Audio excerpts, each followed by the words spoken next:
Bon dia a tots. Anem a començar ja la primera sessió. La primera persona que va parlar serà Montserrat Villar Martín. Parlarà sobre il·lustrar los cielos, interpretar el cosmos en castellà.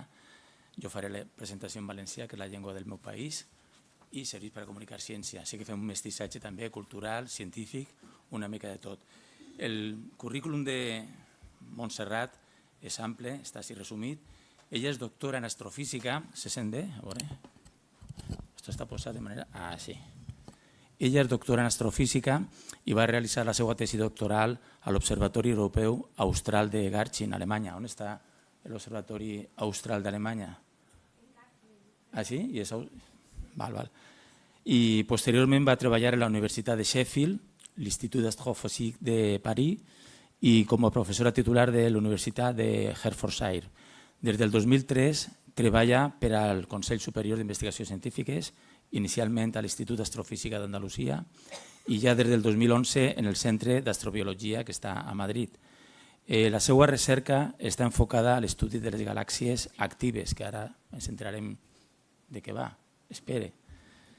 Bueno, això i més coses. I a més de la recerca, també compta amb una llarga trajectòria en la divulgació científica, com demostrarà segurament. Recentment ha dirigit el projecte Cultura con C de Cosmos i també ha creat un projecte molt interessant que és l'itinerari Reflejos del Cosmos en el Museu del Prado des de l'any 2022. Això demostra que combina el seu treball d'investigació i de divulgació amb una gran fascinació per l'art i la història de la cultura. Tot està relacionat. Així que jo me calle i que parli ella, que segurament és més interessant. Moltes gràcies.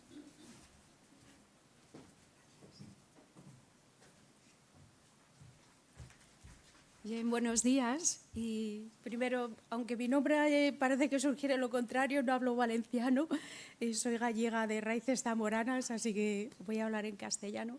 Bueno, muchas gracias a todos por venir y muchas gracias especialmente a la Universidad de Alicante por... Sí. Sí.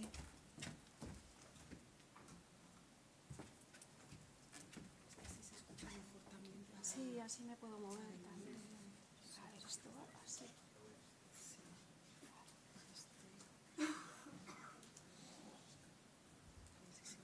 ¿Se oye? ¿Se oye? No. Sí, ahora. Vale.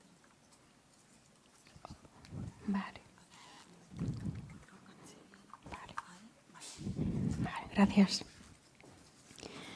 Pues como decía, quería agradecer a la Universidad de Alicante por invitarme a participar en este curso tan necesario y especialmente al comité organizador, a la directora Isabel Abril, un agradecimiento muy especial.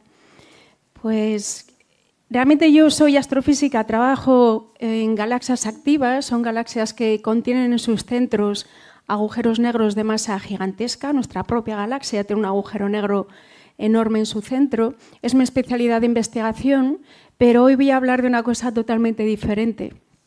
Desde hace muchos años me interesa mucho las sinergias entre el arte y la ciencia, más en concreto entre el arte y la astronomía, que es lo que conozco más en profundidad y es de lo que hoy voy a hablar. El universo nos ha fascinado desde siempre. Hemos mirado a las estrellas por motivos muy diferentes, para orientarnos en nuestros viajes. Nuestra vida ha estado siempre determinada por fenómenos astronómicos como el día, la noche, la sucesión de las estaciones, el transcurso del año, las mareas son un fenómeno astronómico también.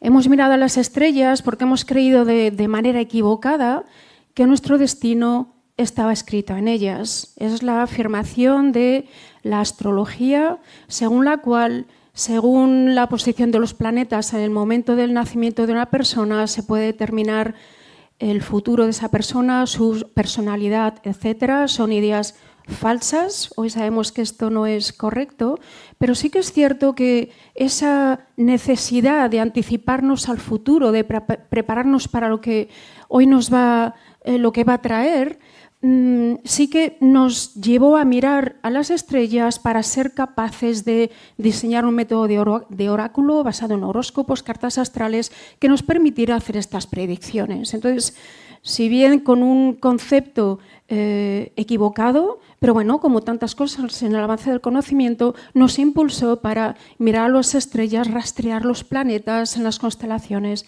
etc. En las constelaciones hemos puesto nuestros mitos, nuestros dioses. Ahí están pues la constelación de Orión, de Auriga, Piscis, etc. En todas estas constelaciones hemos proyectado nuestros mitos, como decía, sus aventuras, desventuras, sus amores, desamores, y esas constelaciones son, la mayoría de ellas, sobre todo en el hemisferio norte, inspiradas y proceden de la cultura griega antigua, y eran esas culturas que trataban de dar explicación a los mitos, a los misterios de la naturaleza, del cosmos, a través de esas leyendas.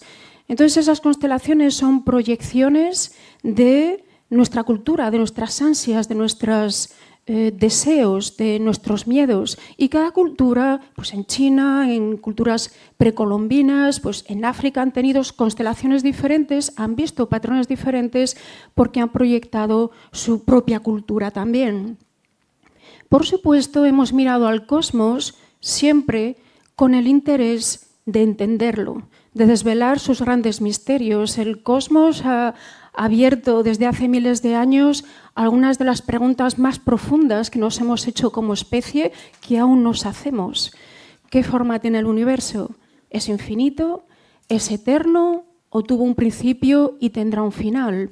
¿De qué está hecho? Algo que hoy nos seguimos preguntando, ¿de qué está hecho el universo? ¿Estamos solos? ¿O hay vida más allá de la Tierra? Una cuestión que hace miles de años ya nos planteábamos, pero sí que es cierto que nuestra generación está buscando esas señas de vida fuera de la Tierra por primera vez de una estrategia científica fundada en el conocimiento, en el método científico y el conocimiento racional. Pero son ideas que nos hemos planteado desde siempre. Por tanto, ese querer entender los misterios del cosmos también siempre nos ha impulsado para pues, entendernos incluso a nosotros mismos y qué lugar ocupamos en el cosmos. Esta fascinación, este interés ha quedado plasmado en multitud de obras de arte, que es de lo que voy a hablar hoy, o visualizaciones, aunque no necesariamente el concepto de obra de arte que entendemos todos, con muy distintos formatos, pues pueden ser mosaicos, lienzos de seda, manuscritos iluminados, óleos, etc. Por tanto, a través del arte, y especialmente hasta la llegada de la fotografía, la única forma que teníamos de visualizar el cosmos era mediante esas ilustraciones. Entonces, esas sinergias entre la astronomía y el arte la ciencia y el arte en concreto, son muy profundas, sutiles, siempre fascinantes. El arte ha sido vehículo de transmisión, de comunicación, de conservación, incluso de transformación de nuestro conocimiento sobre el cosmos, el lugar que ocupamos en él, cómo lo hemos interpretado. Aún sigue siendo una herramienta muy importante a la hora de visualizar. Con toda la tecnología que tenemos de visualización, aún los conceptos artísticos nos ayudan a visualizar y transmitir el conocimiento sobre el cosmos.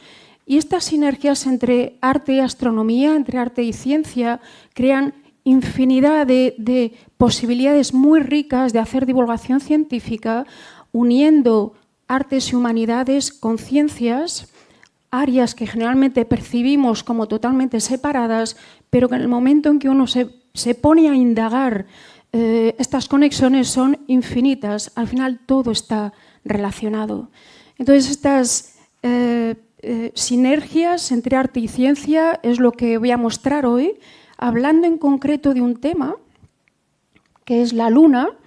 En principio había pensado, puedo cubrir distintos aspectos, representación de las constelaciones, representación de cometas o representaciones del cosmos, de la Luna, etc. Pero finalmente me decanté por hablar más en profundidad de un tema en concreto, que es la Luna, nuestro satélite, para evitar hablar de demasiados conceptos diferentes y de una manera superficial. Entonces voy a hablar de la Luna, porque yo creo que es un ejemplo muy interesante de cómo el arte ha transmitido, ha transformado los conocimientos que tenemos sobre ese mundo tan cercano y cómo aún hoy el arte sigue inspirando la visualización de la luna. Y luego en la tertulia, pues si quieren, podemos hablar de cometas, de constelaciones, de lo que a ustedes les interese. Bien, todos vemos a simple vista cómo cambia el aspecto de la luna.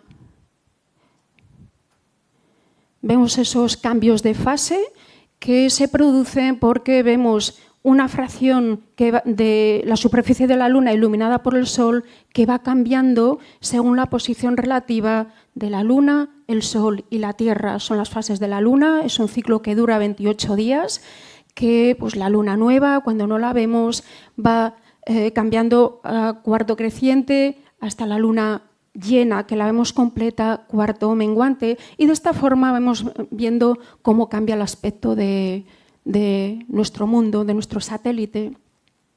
Algo que vemos también, que es muy curioso y de lo que voy a hablar en detalle, son, a ver si lo paro, este aspecto de estas manchas oscuras que las podemos ver a simple vista, no necesitamos prismático, no necesitamos telescopio, a simple vista nos damos cuenta de que tenemos estos contrastes de claros y oscuros en la superficie de la luna. Hoy sabemos a qué se debe y os voy a mostrar un vídeo donde a medida que va transcurriendo, voy a iros explicando cómo se formaron estas grandes áreas oscuras de la luna. La luna se formó por una colisión de un planeta del tamaño de Marte con la Tierra cuando el sistema solar era joven, hace unos 4.500 millones de años. Esta gran colisión produjo un desgajo de un pedazo de nuestro planeta, multitud de escombros que finalmente se conformaron en una esfera muy caliente que era la Luna. Y ya una vez formada esa esfera de magma o de material muy caliente, a ver si consigo. Since orbiter, we now have a better look at some of the moon's history. The moon likely started its life as a giant ball of magma El sonido no formed se from the puede remains of an quitar. impact on Earth about 4.5 billion years ago. Ahora les explico. After the hot material collected into a sphere, the magma began to cool. Fíjense en las eventually imágenes forming y ahora a crust les on the surface explico. of the moon, with the magma just underneath. Around 4.3 billion years ago, a giant impact battered the moon's south pole, forming the South Pole Aitken Basin and sending debris as far as the opposite side of the moon. This impact marked the beginning of a period that would cause large-scale changes to the moon's surface. One by one, more huge collisions shaped the terrain, some forming large basins that would eventually fill in to become the dark-colored patches of the moon, known as Maria. Voy a parar ahí. Quería que no saliera el sonido, para írselo yo explicando, pero parece que no hay forma de cancelar el sonido. Les voy a explicar muy brevemente lo que hemos visto hasta ahora. Es una luna recién formada, muy caliente, y se ha producido un impacto muy importante en un cuerpo que está volando por el espacio con el polo sur, que de nuevo ha producido multitud de escombros que van chocando con la superficie de la luna. Es una luna todavía frágil, la corteza se ha enfriado, pero el interior está todavía muy caliente, fundido, está lleno de magma. Entonces, en esa colisión, la corteza ya está fría, todos estos impactos han dado lugar a que se rompa la corteza, vaya surgiendo el magma del interior, y esto es lo que nos está mostrando cómo esa actividad volcánica empieza a producir flujos de lava que van a cubrir grandes áreas de la superficie. Y ahora en el vídeo, como digo, no puedo quitar el sonido lamentablemente, pero van a ver cómo estos mares de lava se van enfriando, van adquiriendo un aspecto oscuro, pues igual que el volcán de La Palma, cuando la lava se va enfriando adquiere un tono negruzco por la composición basáltica. Es lo que le ocurrió a la Luna. Esa roca basáltica enfriada refleja la luz del sol menos que el resto de la superficie, de ahí que tenga una tonalidad más oscura. Entonces, les voy a mostrar cómo se forman esas manchas y pueden ignorar el sonido, pero vaya. but soon started to change due to the size of the impact on the relatively thin crust. Es que no Because sé. the moon had not yet fully cooled on the inside, lava began to seep out through the cracks caused by the impacts. The resulting volcanic activity spread lava throughout the craters, gradually filling La them lava. in and cooling. Because of the high iron content of the basalt in the rock, the maria reflect less light and therefore appear darker than the surrounding Se va highlands of the enfriando. moon. Around 1 billion years ago, volcanic activity ended on the near side of the moon as the last of the large impacts made their mark on the surface. The moon continued to be battered by other impactors, although they were Hemos visto ya cómo ha quedado conformada la Luna prácticamente como hoy es, ya es un cuerpo frío, donde siguen chocando todavía cuerpos celestes con mucha menos frecuencia y muchos menos, pero donde ya la actividad volcánica ha parado porque ya el interior está fundido. Pero estos destellos de por aquí son aún pedazos que siguen chocando aún hoy con la superficie de la Luna, produciendo esos cráteres de impacto que siguen formándose, aunque con mucha menos frecuencia. Por tanto, esas manchas de la Luna hoy sabemos a qué se deben, a esa historia geológica de actividad volcánica que tuvo lugar hace varios miles de millones de años. Pero ¿cómo lo explicaban en el pasado? Vamos a remontarnos al siglo IV antes de nuestra era, la época de Aristóteles, este filósofo de la naturaleza que, entre otras cosas, trató de dar una explicación a cómo funcionaba el cosmos. Trató de aplicar la razón, alejarlo de mitos, de dioses, para dar una explicación racional. Aristóteles dividió el universo en dos ámbitos.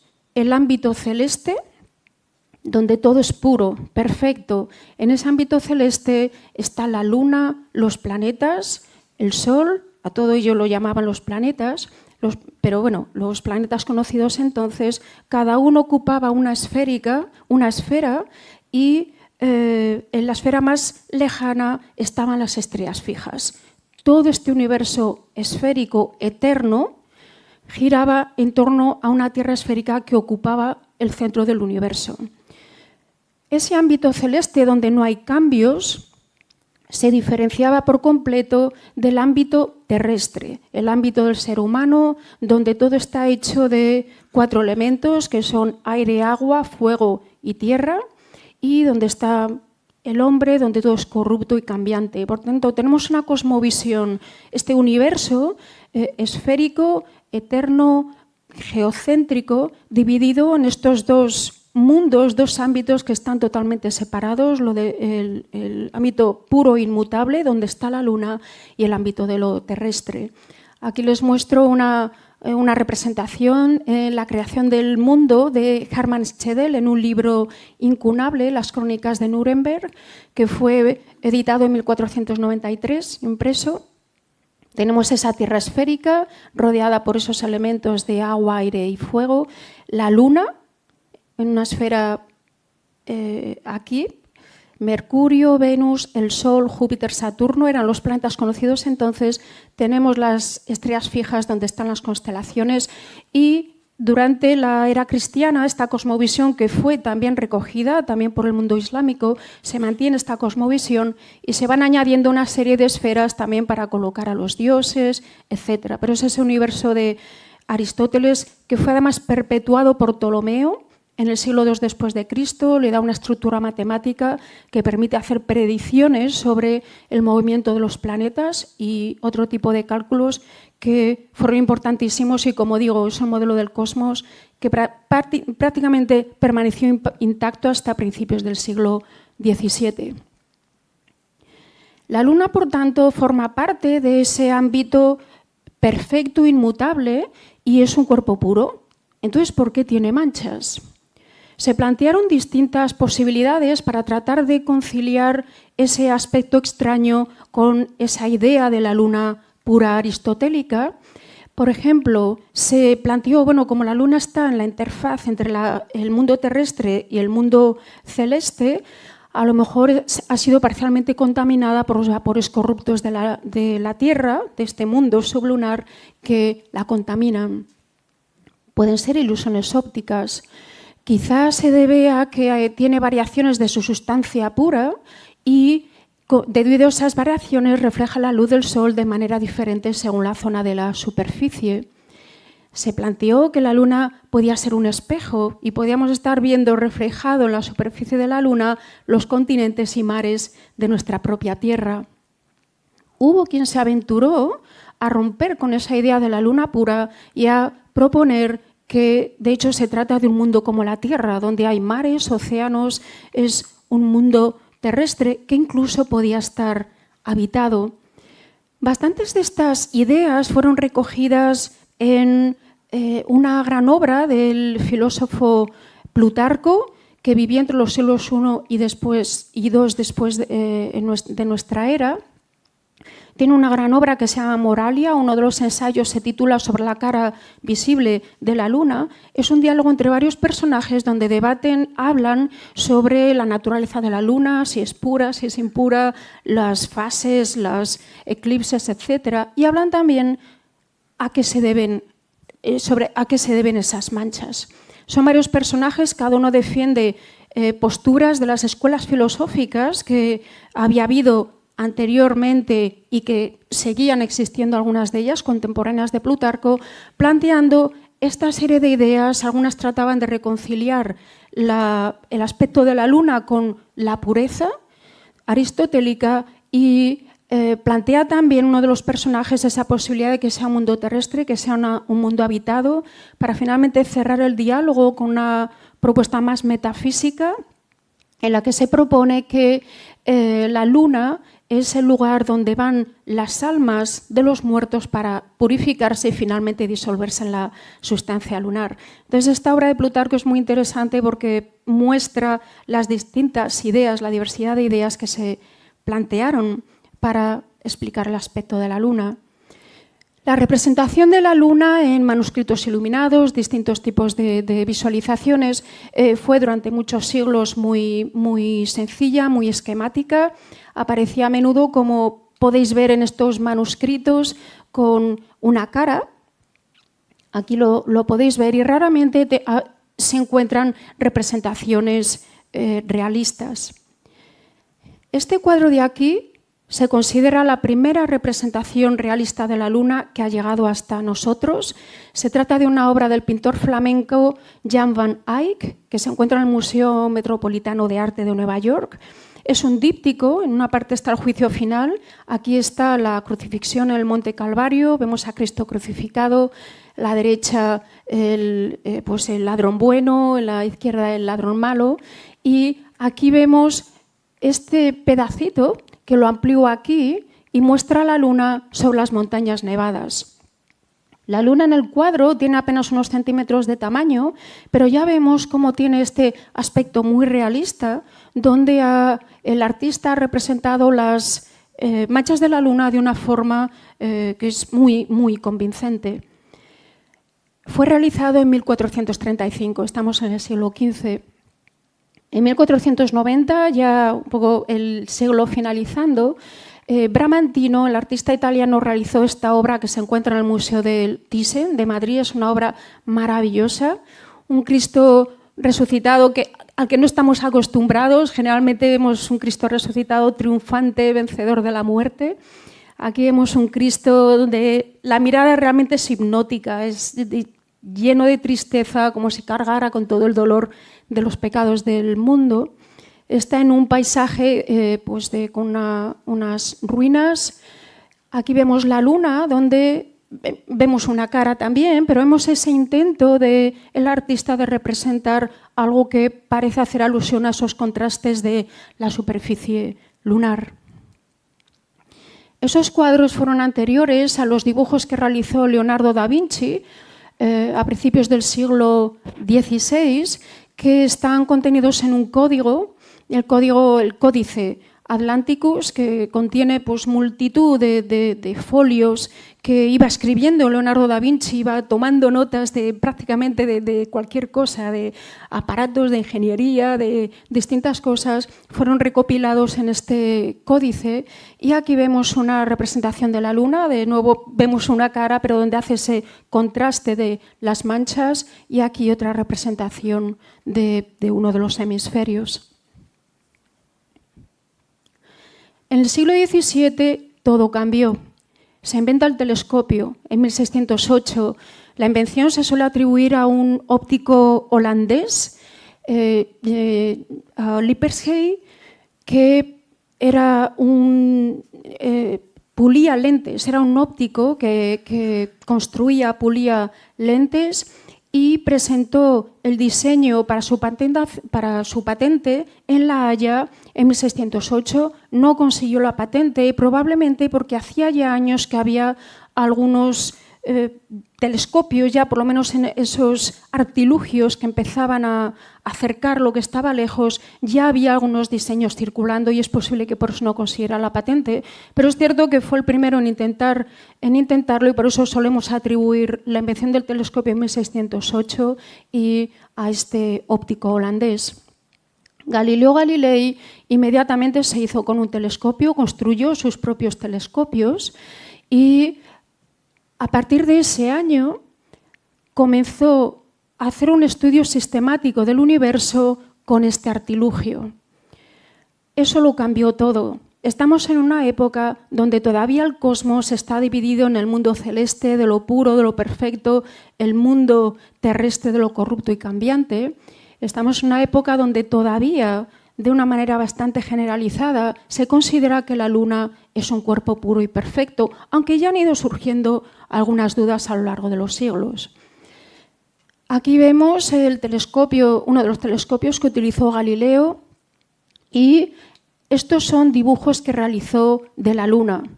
Los publicó en un pequeño folleto, un librito llamado El mensajero sideral, que habrá sido de las obras científicas que más influencia han tenido en la historia de la ciencia.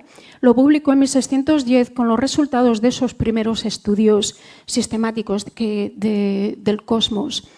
Como digo, una de las cosas que observó fue la Luna y se dio cuenta de que la Luna no es perfecta, sino que tiene relieve. Si veis estas acuarelas que él mismo dibujó, tenía mucho talento como dibujante, esta línea que es el terminador, la línea que separa la luz de la sombra en la Luna se llama terminador, lo muestra aquí en distintas fases de la Luna, a medida que va cambiando la fracción iluminada, se dio cuenta de que es irregular.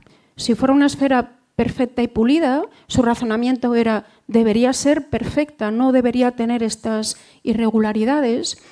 Él tenía conocimientos sobre óptica, sobre perspectiva, sobre el comportamiento de la luz. Todo este bagaje de conocimientos a él le llevó a proponer que esto se debía a relieve.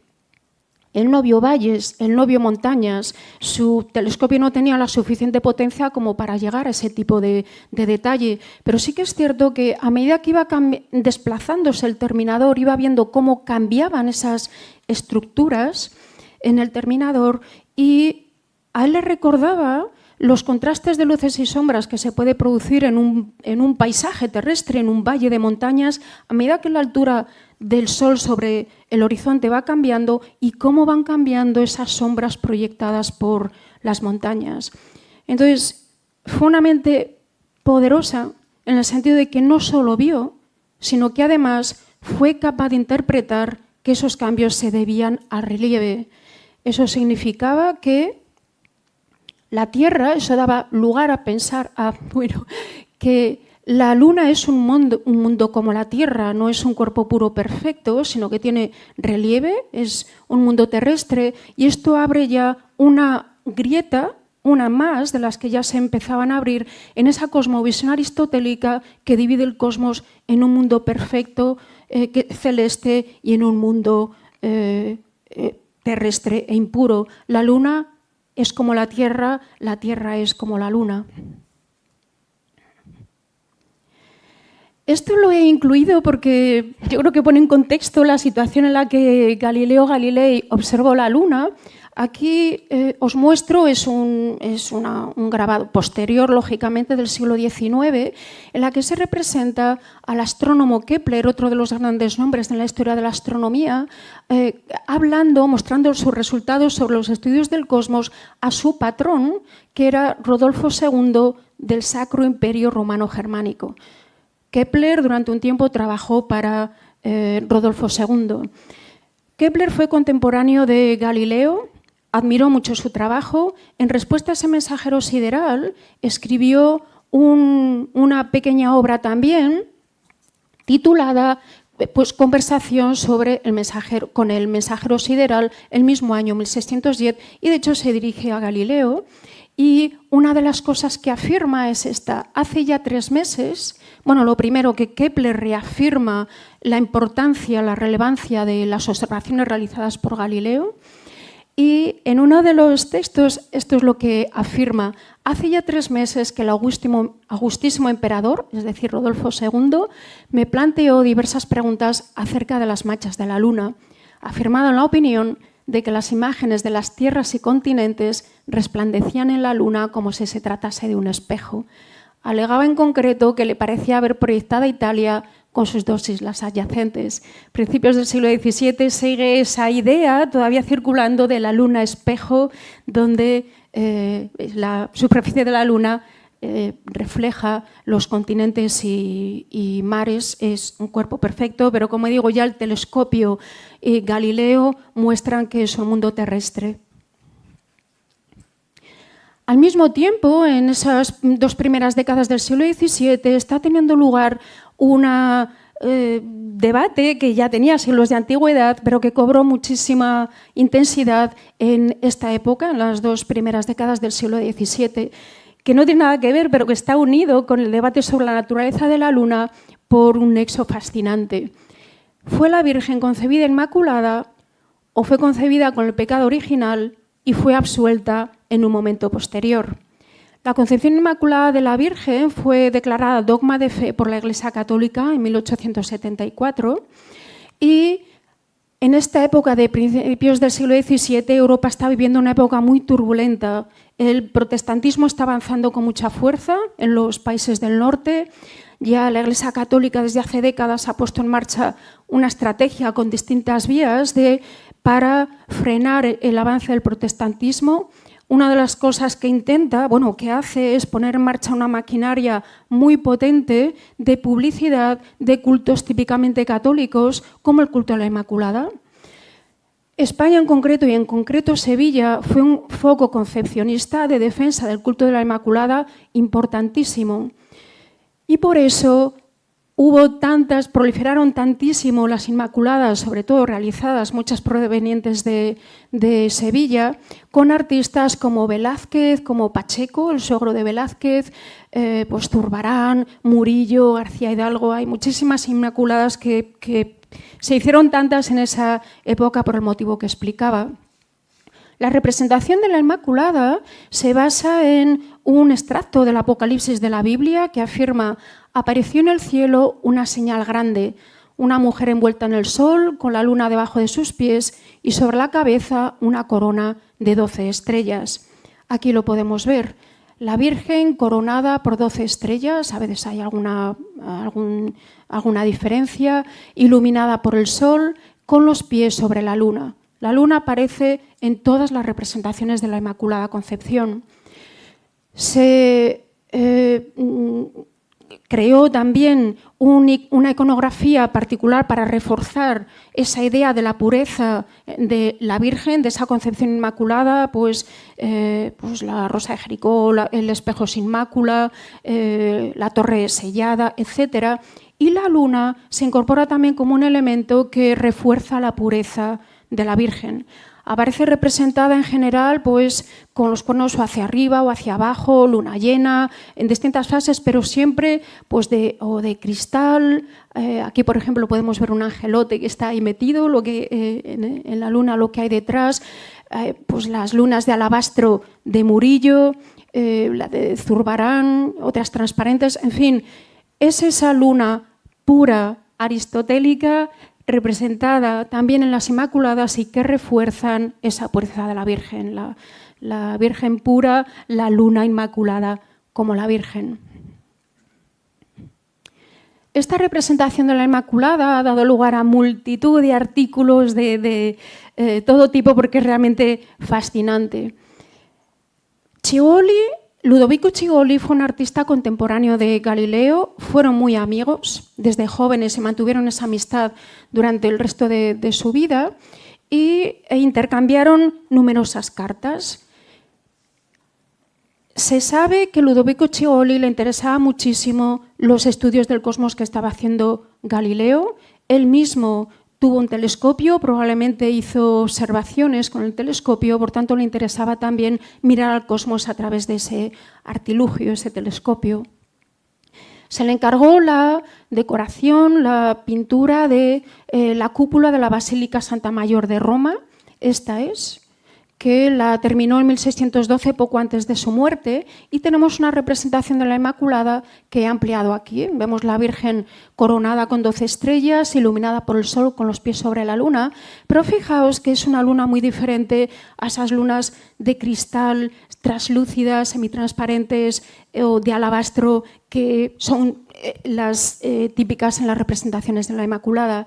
Es una luna que tiene cráteres, que tiene relieve, que aquí en el terminador podemos ver esos contrastes de luces y sombras como pequeñas irregularidades que antes os comentaba.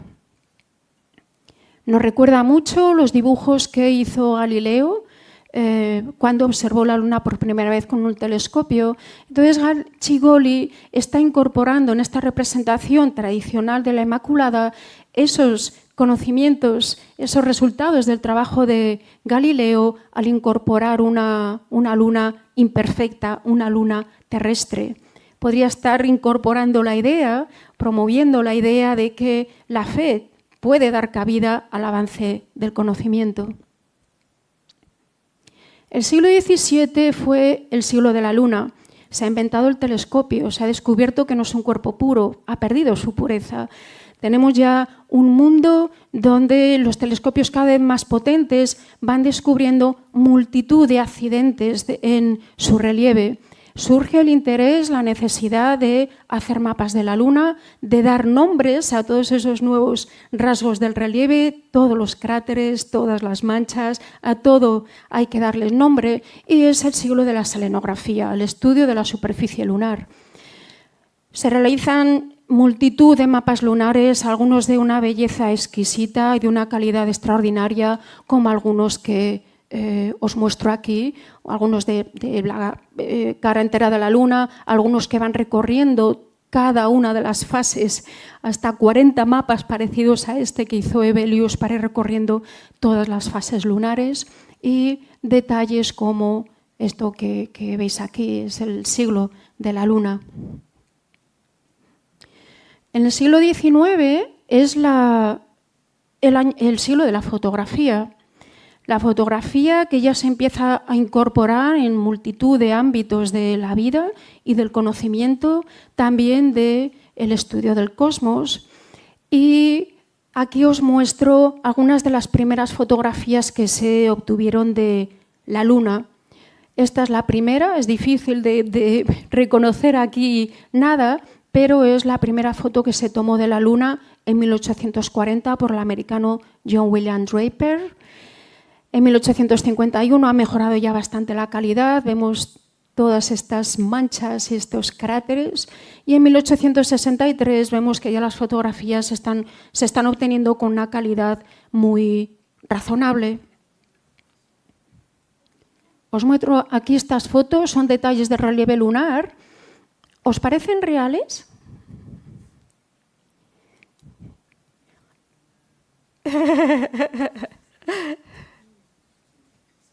Parecen reales, pues no lo son. Son dos imágenes que se obtuvieron, se incorporaron en un libro escrito por James Nasmith y James Carpenter, publicado en 1874, un libro dedicado a la Luna. titulado La Luna considerada como un planeta, un mundo y un satélite. James Naismith era ingeniero, era astrónomo amateur. James Carpenter era astrónomo profesional. Entre los dos hicieron multitud de observaciones astronómicas, en concreto de la Luna. Tenían un telescopio con el que hicieron multitud de observaciones. Y ellos querían introducir en este libro que publicaron fotografías, imágenes del relieve lunar de la máxima calidad posible.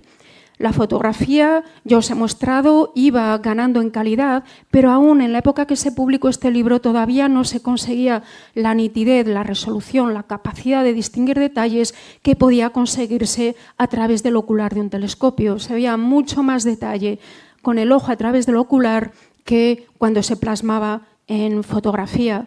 Por tanto, lo que hicieron fue dibujar el relieve lunar según ellos lo veían a través del telescopio, en distintas fases también para ver esos contrastes de luces, de sombras.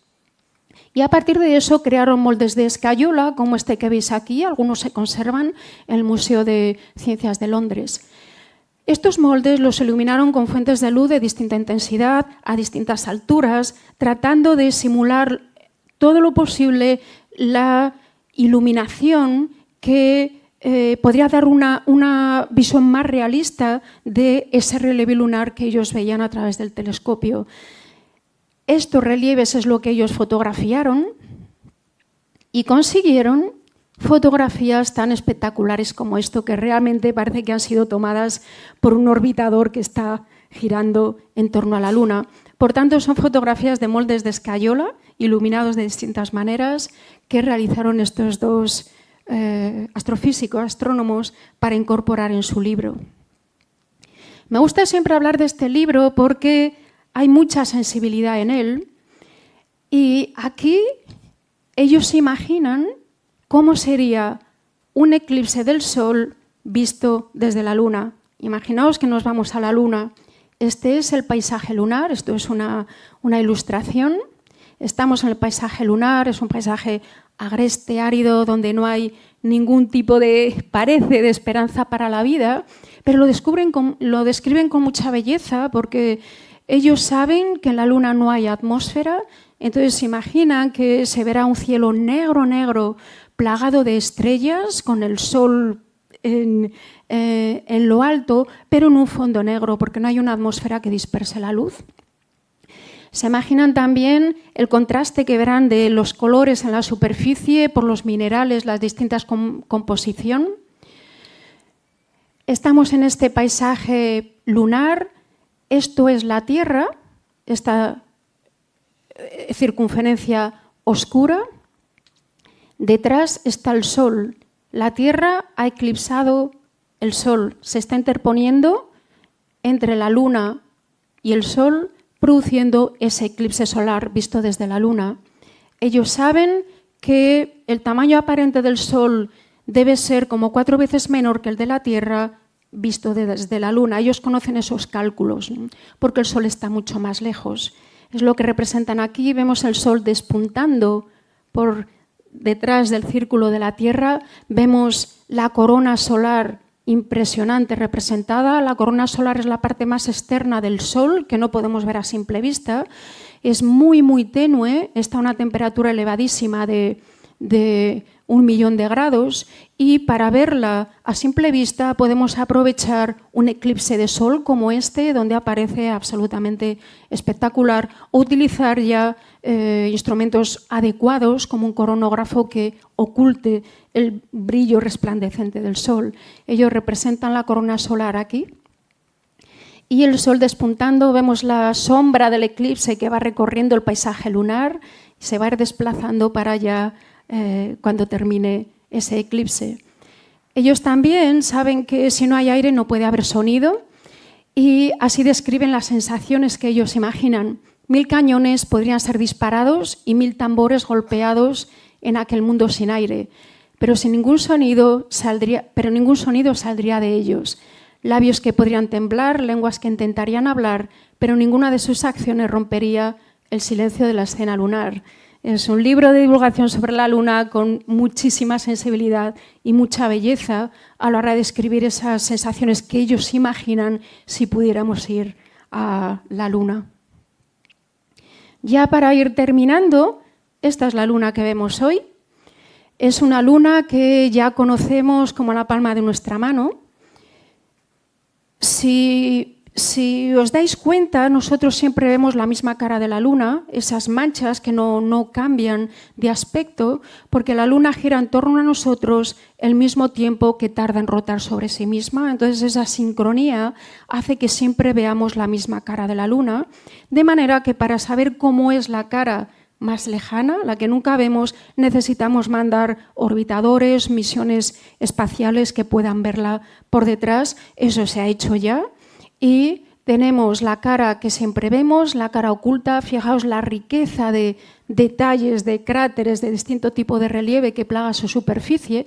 Estos colores son falsos. La Luna no es así. El color principal, la gama de colores principales de la superficie lunar, por la composición que tiene, está entre blanco y grises. Pero a nosotros nos interesa resaltar, utilizar colores artificiales, esto se hace en ciencia muchísimo, en astronomía en particular, para, dependiendo del mensaje que queramos transmitir, pues antigüedad, por ejemplo, de las zonas, el origen, si es basáltico, si es de otro tipo, composición, etcétera. Utilizamos distintos códigos de colores que nos permitan realzar esa información, de manera que nos interesa mucho también conocer conceptos artísticos que nos permitan optimizar esas técnicas de visualización para transmitir el mensaje de la manera más eficiente posible. Entonces, de esa manera se crean estos mapas lunares, tanto de la parte visible como de la cara invisible, que son absolutamente bellísimos, además de contener mucha información. Termino ya con un ejemplo de cómo, además, todo este conocimiento científico que ha quedado plasmado en distintas visualizaciones también ha inspirado y sigue inspirando a artistas que nos ayudan a transmitir el conocimiento sobre la Luna o sobre otros aspectos de la astronomía, de la ciencia, a través de su creación artística. He elegido este porque es muy espectacular. Es el artista inglés Luke Jerram, que creó esta luna, diseñó este proyecto de una luna gigante de 7 metros de diámetro, donde cada centímetro equivale a 5 kilómetros sobre la Luna. Es una luna totalmente realista que representa con todo lujo de detalles todas esas características de relieve lunar y la ha colocado en sitios absolutamente espectaculares. Por ejemplo, en el interior de la Catedral de Liverpool, la ha puesto también en parques, además lo acompaña con música sugerente, lo ilumina por dentro, desde dentro, para dar la sensación de la luz de luna. Es un proyecto precioso basado en una representación de la Luna muy, muy realista. Entonces, ya para retomar por donde había empezado, he utilizado la Luna como ejemplo para mostrar cómo esas sinergias entre la astronomía y el arte son profundas, son a menudo muy sutiles, siempre fascinantes, cómo el arte ha servido durante milenios como vehículo de comunicación, de conservación, incluso de transformación de nuestros conocimientos sobre el cosmos, del lugar que ocupamos en él.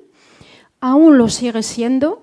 En esta época donde los medios de visualización son tan impresionantes, aún nos sigue sirviendo los conceptos artísticos.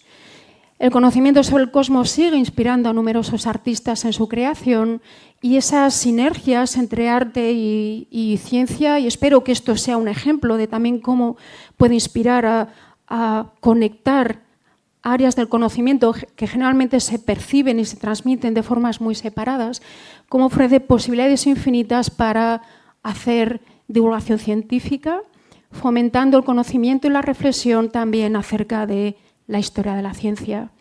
Y lo dejo aquí y muchas gracias. Y bueno, pues si quieren pasamos a preguntas o aportaciones. Gracias.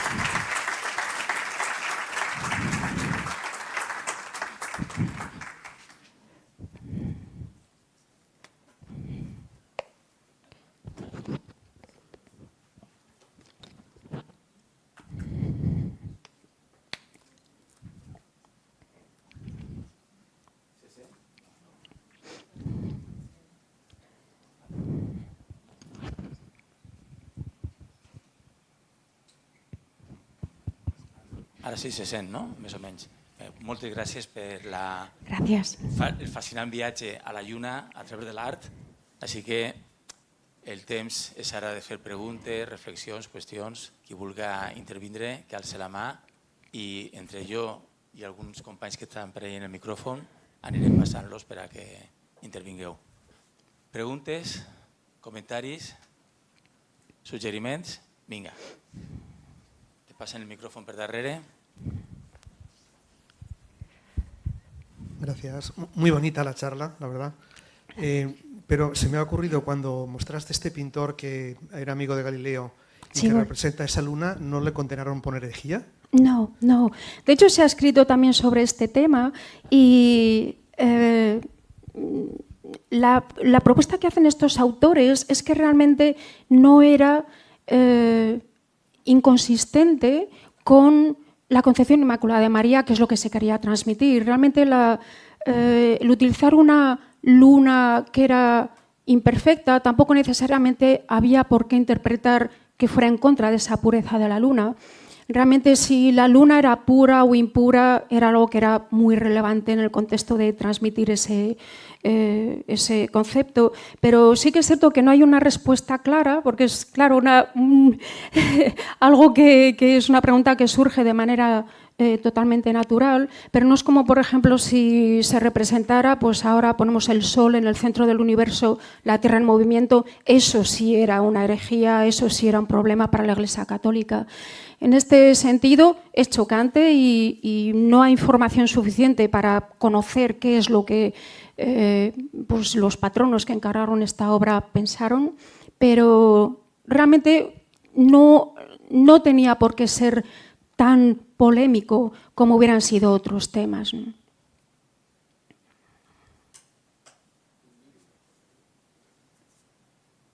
Puc afegir una cosa?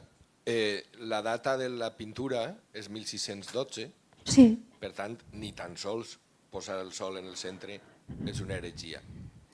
És 1616. Háblame en castellano, si no te importa. En 1616 sí. Es cuando se produce el decreto de prohibición de la Iglesia Católica de la defensa del heliocentrismo. O sea, en 1612 ni siquiera eso hubiera sido una herejía desde el punto de vista de la Iglesia Católica. Menos todavía discutir sobre la Inmaculada Concepción, que es un dogma que tú lo has dicho muy bien, hasta el siglo XIX y muy tarde del siglo XIX la Iglesia Católica no fija como dogma de fe y por lo tanto tampoco iba contra el dogma de fe. Lo que iba era hacia una controversia entre posturas científicas y posturas religiosas diferentes, pero en 1612 no hay por qué esperar que a nadie en ese momento persiguiera la Iglesia Católica por defender el heliocentrismo todavía. Hasta 1616. Bueno, sí, quizá hago un comentario.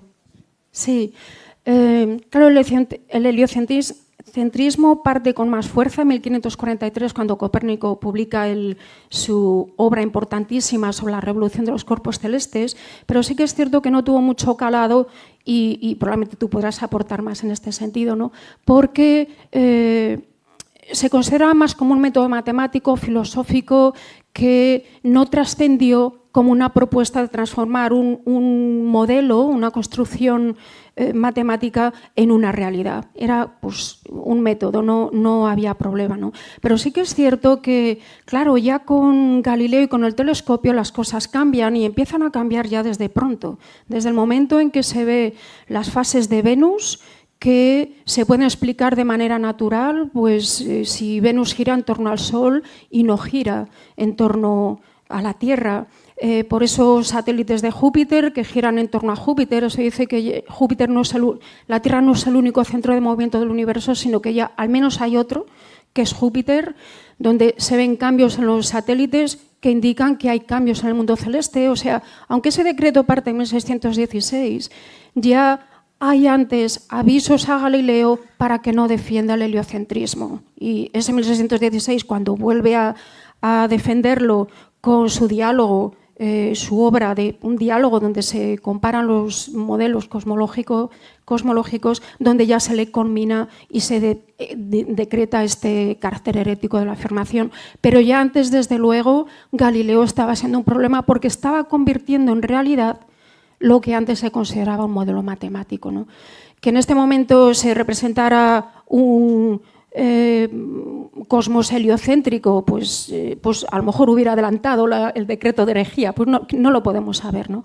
Pero bueno, que ya antes había preocupación porque ese modelo heliocéntrico se estaba convirtiendo en realidad. Y claro, el problema, bueno, ya para el público en general, el problema es que en la Biblia hay pasajes que se pueden interpretar de manera literal como si la Tierra ocupa el centro del universo inmóvil. Entonces, poner a la Tierra en movimiento se consideraba que era falso, poner el Sol en el centro del universo inmóvil se consideraba que era herético, la definición posterior, pero claro, había muchos siglos de concebir un cosmos geocéntrico con el que había que romper. Entonces, pasar una transición suave era inviable, ¿no? Pero bueno, como digo, pues sí, ya el siglo XVII, los estudios de Galileo, de otros, de Kepler mismo, que van reforzando y van destruyendo esa cosmovisión geocéntrica del universo. Més preguntes? Primer n'hi ha una aquí i una altra. Espera. Primer esta, després tu, ¿val? Bueno, en la astronomía tiene uno de los principales divulgadores de ciencia que ha existido, que es Carl Sagan. Es uno de los... O sea, yo estoy aquí gracias a Carl Sagan. No sé si alguno más, pero por la edad, bueno, no sé, a los que estemos a la misma edad de 50 y tantos, pues... La admiramos profundamente. Sí, y también, pues, dejó a Neil deGrasse Tyson, que sigue su legado. Pues yo creo que poniendo en contexto la astronomía y lo que es este congreso, este seminario de divulgación científica, como ejemplos a seguir, pero o sea, llegar a su nivel sería increíble. En otras áreas de la ciencia, pues te pregunto si hay, además de estos dos que yo conozco, hay otros divulgadores científicos de astronomía o de astrofísica, o bueno, en general de la física del espacio. Pues así tan conocidos, hombre, hay gente muy buena, claro, del nivel de Carl Sagan, tenía un programa de televisión y todo, pero hay gente muy buena, así se me queda un poco el cerebro en blanco, pero no me sale ahora un nombre que le pueda decir, ¿no? Pero quizás es un problema también con Carl Sagan, que ha eclipsado a gente también muy buena. Entonces siempre acabamos hablando de Carl Sagan, era un divulgador maravilloso, a mí el programa de Cosmos me inspiró muchísimo y también me parece un referente, ¿no? Pero quizá ha eclipsado también mucha otra gente buena porque siempre acabamos hablando de Carl Sagan, ¿no? Pero estoy de acuerdo, era magnífico, sí, sí. También por la sensibilidad, ¿no? O sea, no solo transmitía conocimiento, sino la sensibilidad y la emoción que le ponía, porque la sentía, ¿no? Al conocimiento sobre el universo. Bueno, una puntualització. Divulgadors magnífics tenim així i hem tingut en edicions anteriors, per exemple, Carlos Briones. Maravilloso, sí. No és astrofísico, però maravilloso. No tenen tant de recolzament mediàtic, perquè fa falta molt de recolzament mediàtic, però divulguen de categoria, així que s'ha de conèixer les coses de la Terra. Sí, es que ha puesto el listón un poco... Sí, sí, sí. Hola, buenos días. Aquí. Al escuchar tu ponencia, que me ha encantado, porque a mí me encanta el arte, o sea que unificar arte y ciencia siempre me ha parecido estupendo. Sobre todo sobre la luna y sobre la interpretación de la Virgen, me ha venido a la mente pues preguntas, porque yo soy profesora de secundaria, en cuanto damos el tema de reproducción, sexualidad... Y tenemos... ¡Ay! ¡Qué susto! Que soy astrofísica, por favor. No. No, es una relacionado con la luna, ¿no? De cómo está relacionada la luna con la menstruación y los embarazos, ¿no? De cómo hay culturas que todavía no cuentan por lunas los meses de embarazo y son preguntas que salen en clase relacionadas con esto, y era pues preguntarte desde la astrofísica si existe alguna relación mínimamente científica en estos argumentos. No hay relación entre la menstruación y el ciclo lunar, pero sí que es interesante porque, claro, también la luna se puede considerar como diosa de la fertilidad, al asociarla con ese ciclo de la mujer, ¿no? La verdad que hay visiones muy interesantes. Por ejemplo, en la mitología antigua, en Grecia estaba la diosa Artemisa, que era diosa de la caza, su atributo era la luna, y era una diosa que permaneció siempre virgen. En la mitología romana, que hereda gran parte de esa cultura anterior, tenemos la diosa Diana, que es el equivalente a Artemisa, también diosa de la caza, y que también se mantuvo siempre virgen. Entonces también en esa cultura antigua tenemos una luna asociada con la pureza de esas dos diosas que se dedicaban a la caza y que siempre se mantuvieron castas, ¿no? Entonces hay esa visión de esa luna pura y asociada un poco con la virginidad, con la pureza y luego también esta visión de otras culturas donde también es una luna a la que se mira para favorecer la fertilidad de la mujer. Pero bueno, no hay ningún tipo de relación entre la menstruación y los ciclos lunares. Sí, a veces son leyendas que vienen de muy antiguo a veces, ¿no? Y se siguen repitiendo.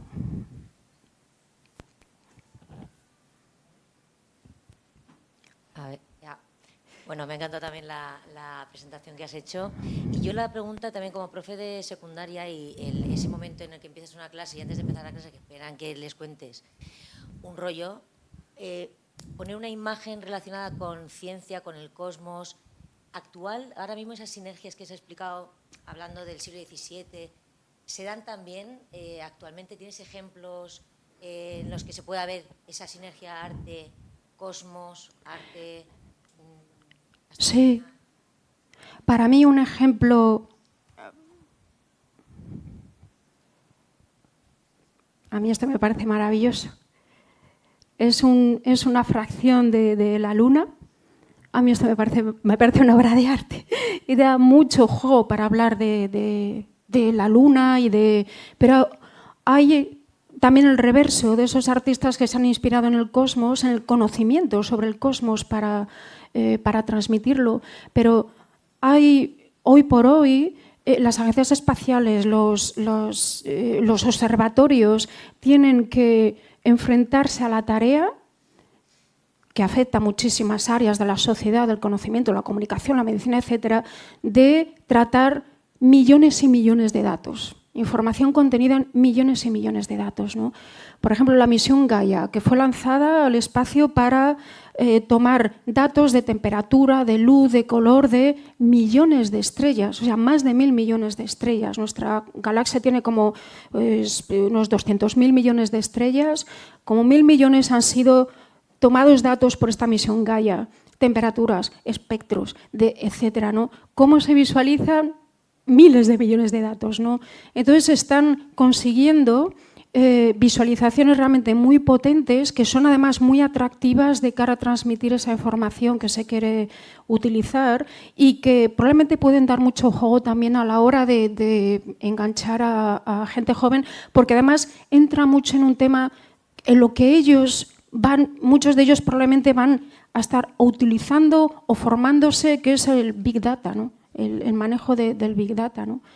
Pero un ejemplo que, aunque no es moderno, pero yo creo que es muy interesante, es a lo mejor que combina el pasado y el presente.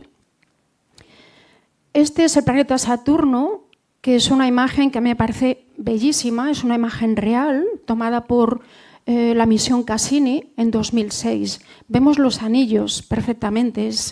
El cosmos da unas imágenes realmente muy sugerentes e inspiradoras. Estos son los dibujos que hizo Galileo a través del telescopio en 1610, 1616. Una de las cosas que él se dio cuenta, y así lo describió en una carta, es que Saturno a través del telescopio se veía como una estrella triple y la del centro más brillante que las dos laterales que parecía que casi se tocaban. Es decir, esto. Y luego fue viendo cómo iba cambiando a lo largo de los meses el aspecto de Saturno. No sabía lo que estaba viendo, su telescopio no le permitía saber qué eran esas deformaciones, qué era esto. Claro, nosotros inmediatamente lo asociamos con el anillo, pero ¿quién se iba a imaginar en aquella época que Saturno tuviera un anillo? Él no pudo saberlo, hubo que esperar varias décadas a un telescopio más potente para darse cuenta de que era un anillo por el astrónomo Christian Huygens. Entonces, esto tan sencillo y tan trascendente finalmente es lo que vio Galileo en Saturno a través del telescopio, comparado con esta imagen maravillosa. Y ahora nos fijamos en este cuadro de Rubens, que está en el Museo del Prado. Lo realizó entre 1636 y 1638. Rubens estuvo varios años trabajando en España y vemos al dios Saturno, al dios romano. Según el mito, este dios era el señor de todos los dioses y, según la profecía, uno de sus hijos le iba a destronar, se iba a enfrentar a él y le iba a destronar como el rey de todos los dioses. Para evitarlo, devoraba a sus hijos, es lo que estamos viendo aquí. Hay otra representación de Saturno devorando un hijo impresionante también de Goya en el Museo del Prado, pero este es muy llamativo porque vemos a este dios Saturno, dios del tiempo también, que asociado con el dios Cronos griego, que simboliza pues, ese paso del tiempo también. Para acabar un poquito la historia, finalmente nació Júpiter, uno de sus hijos. Entonces la esposa de Júpiter, de Saturno, estaba harta de que matara a todos sus hijos, hizo que escondieran al bebé recién nacido. Le entregaron a Saturno una piedra envuelta en un trapo, la devoró pensando que era su hijo, se quedó tranquilo. Júpiter llegó a crecer, a hacerse adulto, se enfrentó a Saturno, lo derrotó y se cumplió la profecía, ¿no? Pero bueno, aquí estamos viendo una escena de ese pasaje y vemos cómo Rubens representa en esta parte de arriba esta estrella triple. Sabemos que Rubens fue contemporáneo de Galileo. No está claro que se conocieran, pero sí que es cierto que compartieron círculos de conocidos, orbitaron en círculos que tenían intersección. Lo que sí que es cierto es que estaba al tanto de al menos algunos de los resultados de los estudios de Galileo Galilei a través del telescopio.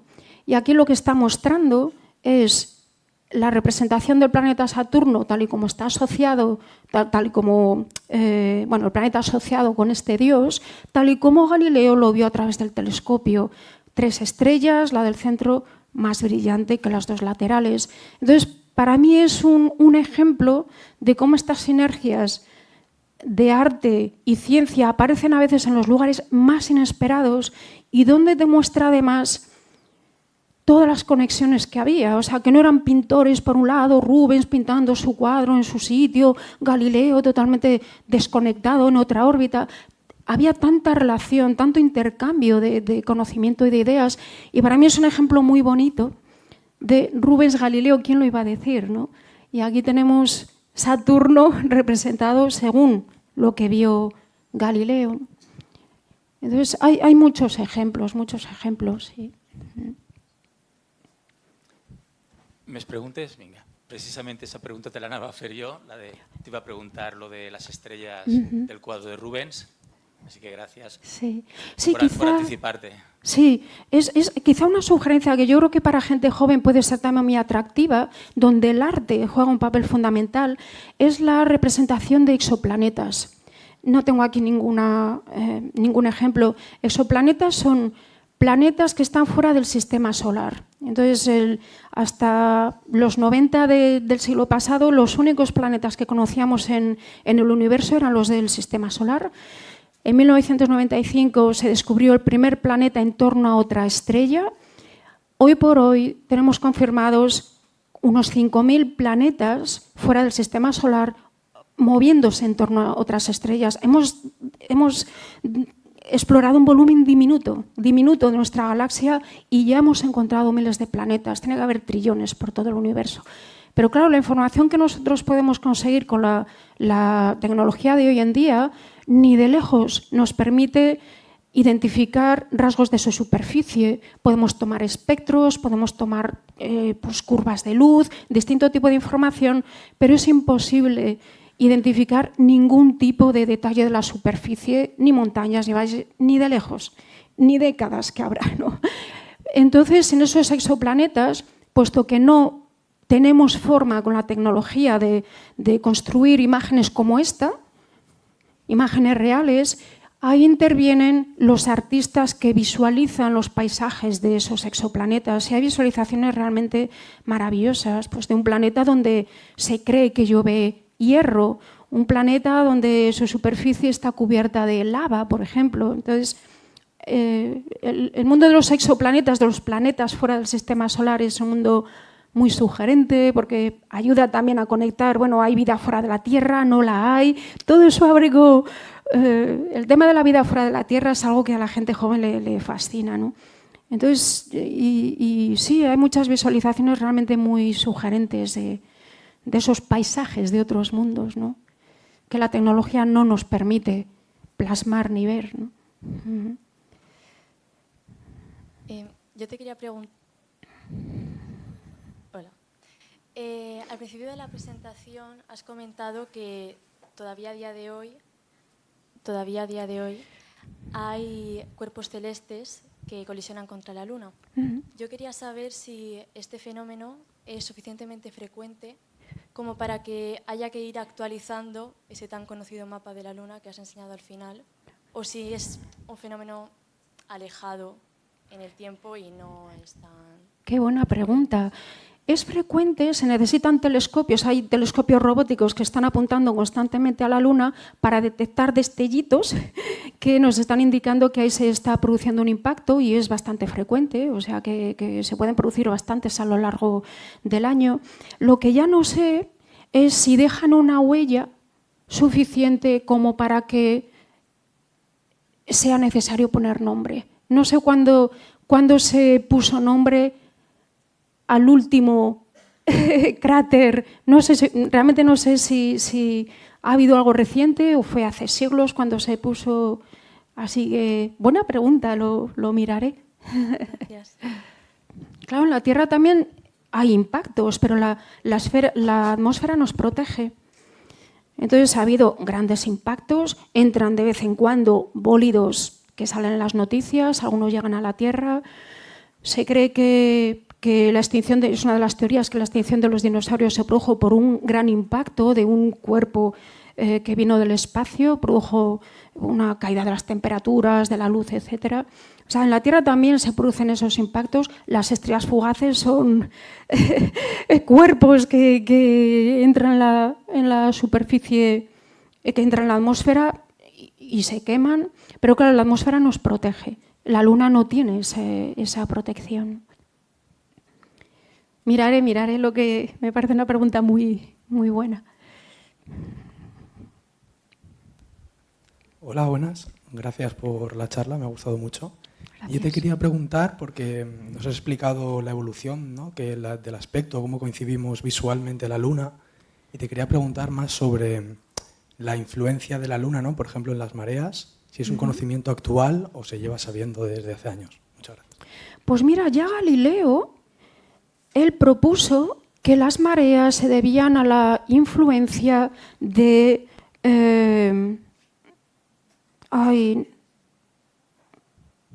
no sé exactamente cómo lo... No, yo creo que Galileo ignoraba la Luna. No, perdona. Bueno, no voy a hablar de Galileo porque no tengo muy claro, pero bueno, que es interesante porque ya Galileo, a partir del movimiento de las masas de agua, él ya sabía que podía deberse a cuerpos celestes. El Sol, yo creo que la Luna la ignoraba quizá, pero eso ya él empezó a poner en el modelo de una Tierra que se mueve respecto al Sol, ¿no? Las mareas, ¿desde cuándo se sabe? Fíjate, no te sabría dar una fecha muy clara, pero tenía que ser tan obvio, porque podemos ver cómo varía el nivel del agua de las mareas dependiendo de la fase de la Luna, eso se ve. Y en la antigüedad también dependían mucho de ese flujo de los ríos, de la costa para, pues no sé, sus propias actividades de pesca, etc. Entonces, No sé cuándo exactamente quién fue el primero en afirmar, bueno, la Luna es responsable de las mareas. Al final es la combinación tanto del Sol como de la Luna, sobre todo de la Luna. Pero tuvo que ser obvio desde muy pronto, porque se ve esa correlación entre en qué fase está la Luna y la altura de las mareas, la intensidad de las mareas. Trataré de retener estas preguntas para luego mirarlo, porque aprendo yo también. Tenim encara temps per a més preguntes. Vinga.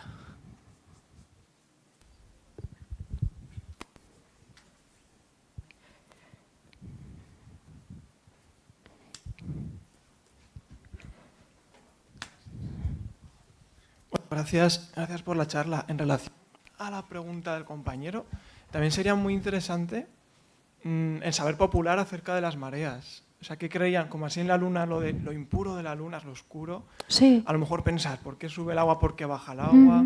No sé, o el arte, a lo mejor que... No sé si se conoce alguna obra de arte en la que aparezca desde hace muchos siglos el efecto de las mareas o cómo afecta. Sobre todo de la gente que vive en la costa. Sí, no sí. Sé, debería ser... No lo sé. Luego tenía otra pregunta.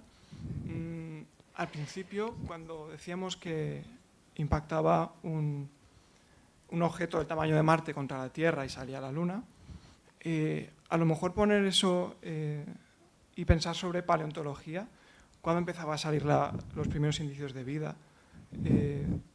La pregunta va sobre, bueno, no sé, creo que hay una charla sobre paleontología, o sea que se puede poner un poco... Sí, sí, a lo mejor incluso te puedo pasar la pregunta. Claro. No sé si todo esto también viene manifestado en el arte de alguna manera, porque, claro, imagino que todo viene relacionado con la religión hasta cierto siglo, claro. Pero actualmente a lo mejor hay algo de arte que dice, bueno, debido a ese impacto la Luna tiene que ver con la vida, etc. Sí, claro. Cuando se formaron la Tierra y la Luna fue hace como 4.500 millones de años. La vida en la Tierra apareció como hace 4.500 millones de años y la vida en la Tierra apareció como 3.800 millones de años. Hay como bastante desfase. Y pues no sé si hubiera aparecido la vida en la Tierra si no se hubiera formado la Luna. No. ¿Quieres tú responder? Es que me parece muy interesante. Genial, pues entonces le dejo al experto. Sí, pero ciertamente, o sea, el interés por la aparición de la vida en la Tierra también permea mucho en la cultura, ¿no? Claro, hasta hace relativamente poco creíamos que la Tierra pues era jovencísima, que se formó en 7 días. Entonces, el origen de la vida aún es muy desconocido, se va caracterizando cada vez más, ¿no? Y se va acotando cada vez más. Sí, cómo apareció. Por eso que imagino que al ponerle en los dibujos cara al Sol y a la Luna, el decir que es Dios y diosa, y seguro, no sé, relacionarlo con la vida, la paleontología, seguro que, no sé, alguien habrá dibujado o escrito, no lo sé. Sí. Esperemos a tu conferencia, que yo creo que a lo mejor nos aclara ideas. Claro, para mí el origen de la vida es un tema que tampoco domino. Gracias. Més preguntes? Vinga. Aquestes preguntes que s'estan fent són interessantíssimes perquè inclús se podrien fer treballs fi de grau o fi de màster per a combinar art, ciència, aquestes curiositats. Són curiositats que donen peu a treballs de recerca, jo penso que molt valuosos. Totalmente. El tema del origen de la vida hay que hacerlo con visualizaciones, porque tampoco estuvimos allí y no tomamos imágenes. O sea, todo eso hay que visualizarlo, ilustrarlo. Entonces tiene que haber también ahí una riqueza de material y encontrando estas sinergias arte-ciencia realmente fascinante. Buenas. Yo te quería preguntar sobre el mundo supralunar que se tomaba como inmutable. ¿Cómo explicaban, por ejemplo, los cometas, el movimiento de los cometas? Sí, los cometas se consideraban en general fenómenos atmosféricos que tenían lugar. Había distintas teorías también. Aristóteles reflexionó sobre el origen de los cometas, su naturaleza, y en general se consideraban fenómenos atmosféricos que tenían lugar en la capa. Antes os decía, pues la Tierra está rodeada de agua, aire, fuego. Una de las explicaciones que se planteaba son exhalaciones de la Tierra que llegan al aire y al tocar la capa de fuego pues se produce la combustión y dependiendo de si tiene más masa o menos, pues dura más, que sería un meteoro que sería un cometa. Un cometa puede durar semanas, incluso meses, o un meteoro, etc. Entonces, la idea más generalizada era que eran fenómenos atmosféricos. Ahora, en 1577 aún se considera esta idea, precisamente pensando, bueno, no pueden ser cuerpos celestes porque el mundo celestial es inmutable. En 1577 se observó un cometa que tuvo que ser impresionante, se vio en muchas partes del mundo y fue observado, entre otras personas, por Maestlin, por Tycho Brahe, eruditos que se dedicaron a observar y a estudiar el cosmos. Entonces intentaron tomar medidas de la distancia a la que estaba ese cometa, porque ya se empezaba a sospechar que alguno podría estar más allá de la Luna, y llegaron a la conclusión de que tenía que estar mucho más lejos que la Luna. Por tanto, eso rompía con esa visión tradicional de que no hay cambios en el mundo celestial y demostraba que al menos un cometa no era atmosférico. Entonces ya a partir de esa visión de ese cometa, con la teoría de la gravitación de Newton se empezó a predecir la trayectoria de los cometas como el de Halley. En fin, ya a lo largo del siglo XVII también quedó establecido, aunque no se supiera muy bien de qué estaban hechos, lo que eran, pero ya se asentó esa idea de que los cometas eran cuerpos celestes. Pero es muy buena pregunta porque efectivamente, ¿no? Entonces, en general se creía, hay muchas, y no sé si tenemos tiempo para mostrarles un... Sí, les voy a mostrar a ver si lo encuentro. A ver, es que... Además de China, así variamos un poco. A ver si lo encuentro. Aquí. Voy a ir aquí. Vamos a la cultura china. Esto fue encontrado en una tumba en una colina que estaba cerca de una localidad que se llama Maguandui, que era tres tumbas realmente, un lugar de enterramiento con 3 tumbas que eran, aquí veis el lugar de enterramiento, aquí muchos de los objetos, miles de objetos se encontraron, eran culturas como en otras ocasiones que trataban de hacer placentero el viaje de sus muertos hacia la eternidad.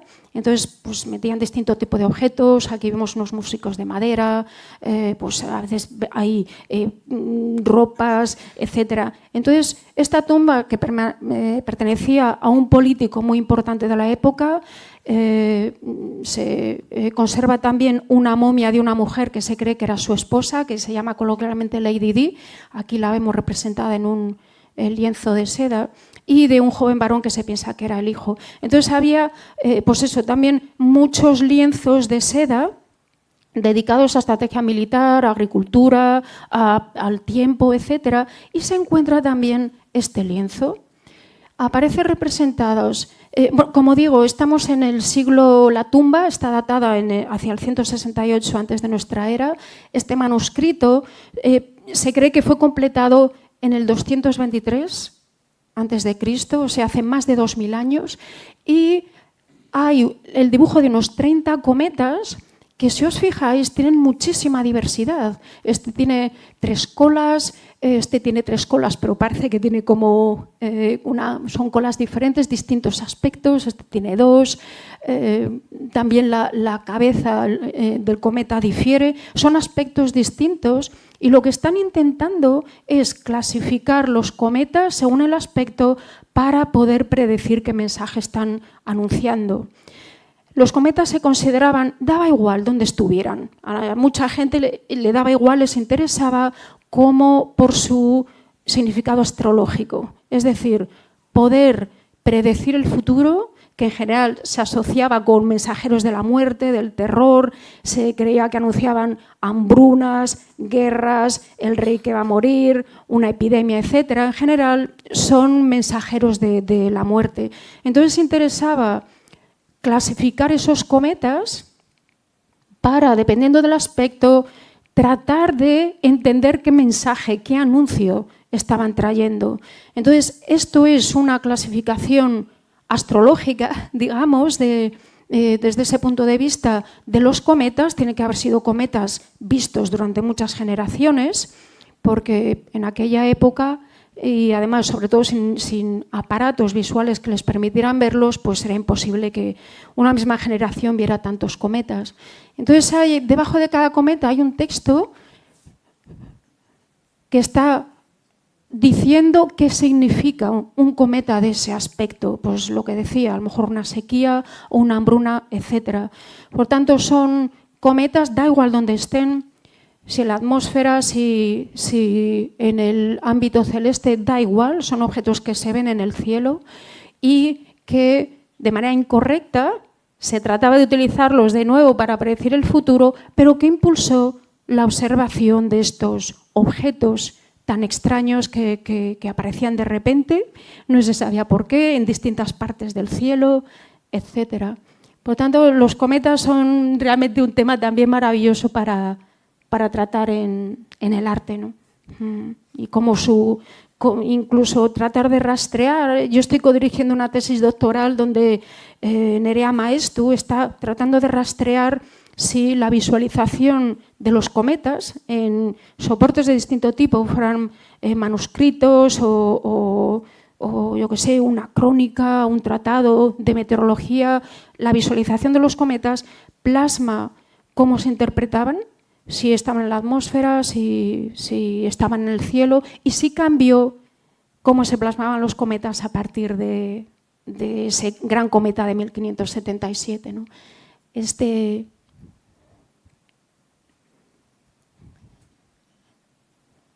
manuscrito es maravilloso. Los cometas se clasificaban en 8 o 9 tipos, dependiendo del aspecto. Según apareciera, se predecía el mensaje que estaba anunciando. Aquí muestro 3 de los tipos. Pues vemos Aurora, vemos Miles, vemos Rosa. Son de aspectos muy diferentes, son enormes, desproporcionados comparado con el paisaje. Fijaos que los ponen entre las nubes, aparecen entre las nubes. Y este fue realizado en 1587, después del gran cometa, ¿no? Y es maravilloso. Se conservan 2 copias. Ya la imprenta estaba funcionando, pero fue hecho a mano. O sea que quizá uno de los últimos talleres que quedaban que aún hacían escritura a mano, ¿no? Sí, los cometas son un tema fascinante, es ese.